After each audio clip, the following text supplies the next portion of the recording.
Hi అండి అందరికీ. ఈరోజు నేను సగ్గుబియ్యం సేమియా పాయసం చేస్తున్నానండి. ముందుగా పాలు నీళ్లు కలిపి పొయ్యి మీద పెట్టి మరిగిస్తున్నానండి. పక్కన చిన్న బాండీలో కొద్దిగా నెయ్యి వేసుకొని జీడిపప్పు వేయించుకొని ఒక గిన్నెలోకి తీసుకున్నాను. తర్వాత సేమియా కూడా వేసి వేయించుకున్నానండి. ఇప్పుడు పాలు బాగా తెరులుతున్నాయి కదా, ఒక 20 నిమిషాలు ముందుగా నానబెట్టుకున్న సగ్గుబియ్యం ఆ పాలలో వేసి సగ్గుబియ్యం చక్కగా ఉడికించుకోవాలండి. సగ్గుబియ్యం సగం పాళ ఉడికిన తర్వాత ముందుగా వేయించి పెట్టుకున్న సేమియా కూడా వేసి బాగా ఉడికించుకోవాలి.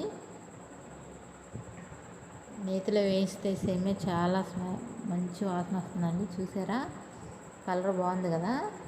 చక్కగా సేమియా సగ్గుబియ్యం సగం పాళ ఉడికిపోయినాయండి. ఇప్పుడు ముందుగా వేయించి పెట్టుకున్న జీడిపప్పు కూడా వేసుకోవాలి.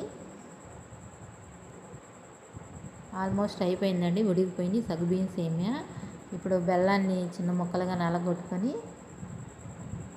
కొద్దిగా వాటర్ పోసి కరిగించుకోవాలి. ఈ కరిగించిన బెల్లాన్ని అలకలు పడకుండా వడకట్టుకొని పోసుకోవాలండి. చూసారా, అయిపోయింది. ఇప్పుడు కొంచెం కొద్దిగా యాలక్కాయల పొడి, కొద్దిగా కళ్ళుప్పు వేసుకోవాలి.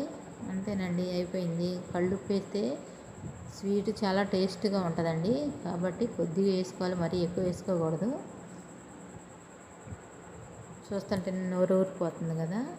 సగ్గుబియ్యం సేమియా పాయసం చాలా టేస్ట్గా ఉంటుందండి. ఇలా చేసుకుంటే మీరు కూడా ట్రై చేసి ఎలా ఉందో నాకు కామెంట్ చేయండి.